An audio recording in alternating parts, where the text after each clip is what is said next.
Like every force across the UK, Kent Police have experienced a surge of attacks on their officers. Last year, there were 1,234 attacks on Kent Police officers, the equivalent of nearly 24 per week. PC Jed Clark has been a serving officer for less than 2 years, but he already has first-hand experience of criminals attacking the police. On a few occasions, I have been involved in assaults against myself and colleagues, but unfortunately at the moment, with the rate of crime and violent crime especially, it's a pattern that we are seeing more and more, unfortunately. And one incident from March 2020 stands out in Jed's mind.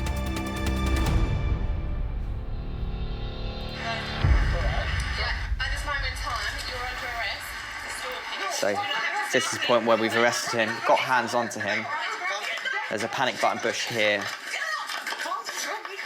It's when he's made off now with the knife in hand. It started like every early shift. You're kind of getting settled in for the shift. You've been given your crewings for the day, so who you're going to be working with.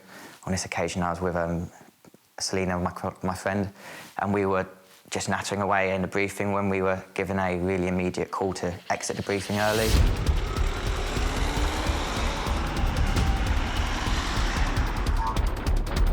And the call that we received was that there was a female and a male arguing on the street.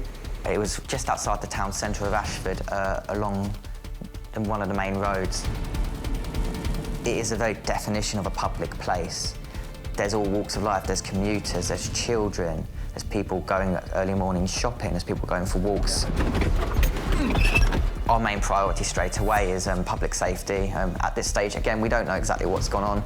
At this point, we just know there's been an argument, so we need to keep everyone safe. We need to separate both parties of that argument, find out what's gone on.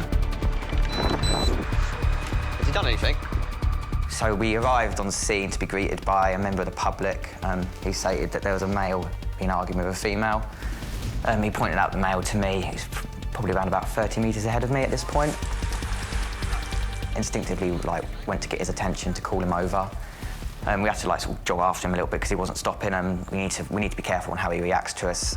Yeah, mate. Do you want to stop there for me? Stop there for me. I started engaging with him, just talking to him, letting him know that at this moment we just needed to talk to him to work out what had happened, just to ensure primarily that everyone's safe and well. I'm not saying you haven't done anything, mate. Yeah, I'm all right. Yeah. Just You've been arguing with a female? Yeah, I've been arguing, Yeah. OK, has it just been a verbal argument?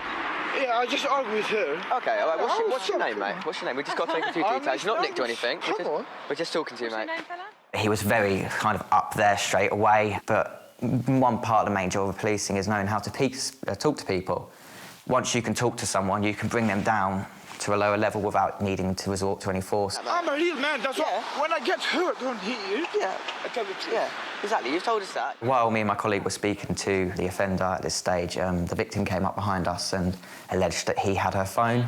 Right, do you want to go back to the Can I have a chat with you? We'll come have... No, don't speak to her like that. Like, do not... It became apparent that he wasn't treating her with much respect, was quite abusive towards her verbally. It was at that point that Selena took her away after we got the phone back for her, as your police instinct kicks in that maybe this isn't just a verbal argument you've been told about, and there's more to it.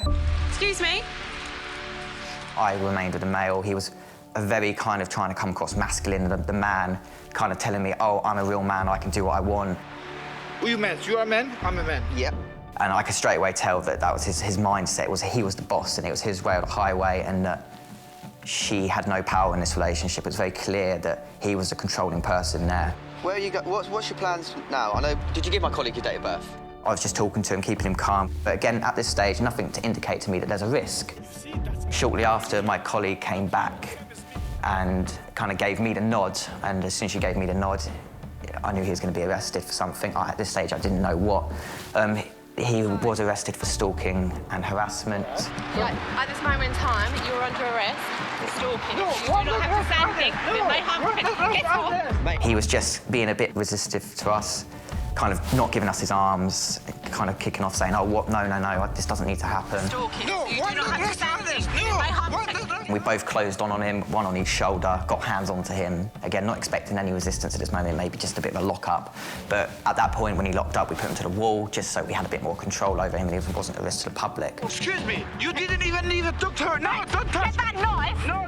And it was at that point, I remember just hearing Selena shout, "He's got a knife, he's got a knife." And it was at that point that he exploded upwards. His aggression went right up. No, get that fucking knife! Get off! And I thought that she'd been stabbed because I thought that he'd got the knife out of his pocket. But I remember her shouting, and at that point I thought, yeah, she'd been stabbed. And that was when the male turned to me with the knife. And I kind of thought, oh, I think I'm next. Everything just started to go in slow motion. You really realised the gravity of your situation. You really realised what could happen to my colleague and to myself. Later, the offender makes a run for it, but Jed and his colleague are hot on his heels. We need to deal with this. We can't let this male get away no matter what happens. We have got to apprehend him. At this moment in time, you're under arrest. In Kent, PC Jed Clark and his colleague have been called to a report of a disturbance on a busy street. As they attempt to apprehend the suspect, he resists arrest and produces a knife. No, don't touch. Get that knife! No, don't touch. Get that... We know he's got a knife, we know he's prepared to use it. This is 7:30 in the morning, we've got school kids, we've got a bus across the road that's just picked up school children. I remember I went to try and kick him, just to try and hit him to the floor. And I remember kicking and he moved away and I followed around with a kick, and it was at this point that he made a run for it. We need to deal with this. We can't let this male get away no matter what happens. We have got to apprehend him. Where's the knife? I gave chase, I shouted to my colleague asking where the knife was. Did he still have it on him? Was it in his hand? Because I couldn't see it at this point. He cut across a car park. Once he reached the car park, I knew that he was going into a new build estate that had no out roads. So he was essentially running into a cul-de-sac, into a dead end. I remember walking around the corner, seeing the male turn towards me, and he looked at me, and he had the knife in his hand, and I think I was probably around about 20 metres, 15 metres away. And I remember looking at him and him holding this knife, and I thought he was just about to throw it at me, just to chuck it at me, to try and get me to back away, because it was so clear that he did not want to be caught. If he throws it, there's a chance it's going to hit here, there's a chance it could hit here, hit anywhere. So that was really heart-stopping. Man has lost the knife. He turned back round and he threw the knife onto the roof. I know that the knife's gone. Doesn't mean that he doesn't have another one. Doesn't mean he doesn't have something worse on him. So immediately I knew that this male needed to be put on the floor. We needed to control him. Get down now! Get down now!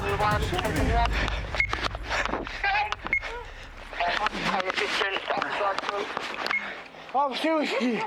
I needed backup. I needed my colleague there to help. And again, as soon as she came, we were able to get the male into handcuffs. And I remember him snapping him into those handcuffs was such a relief, because at that point I knew that he wasn't going anywhere. No, stay there! Stay down on the floor. Get your other hand behind your back. Wait. What are you saying? Don't Right, hurt me. shut up! I'm not Shut up! See? Right. Don't hurt me. Do you understand you're under arrest for stalking? Right? Possession of offensive But weapon? don't hurt me. Right, you didn't think about it when you carried on. Although both officers were badly shaken, neither of them sustained any injury. Following the arrest, I remember the radio squawking. You heard the sirens coming, and it was a massive relief knowing that you had units close by that were going to be able to assist. The offender was convicted of 2 counts of assaulting an emergency worker, a malicious communications offence, 1 charge of common assault, and another charge of possessing a bladed article. He was sentenced to 1 year and 8 months in prison. Nice. It was With the offender safely detained, a search begins for the knife. There, just there, mate. Get your gloves on. 7-2, knife located. The knife itself was a steak knife.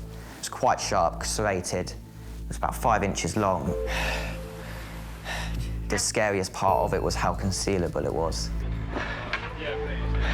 And if it hadn't been for Selena's reactions, we could have been dealing with something so much worse, because if that knife had come out of his pocket, we would have been in a lot of trouble.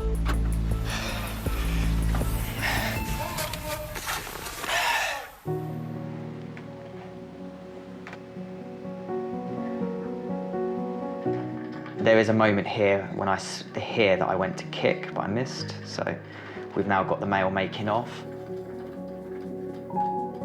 I think the first time that I properly watched it outside of the incident, it brought it all back that happened, and something so mundane and so simple had gone so wrong so quickly.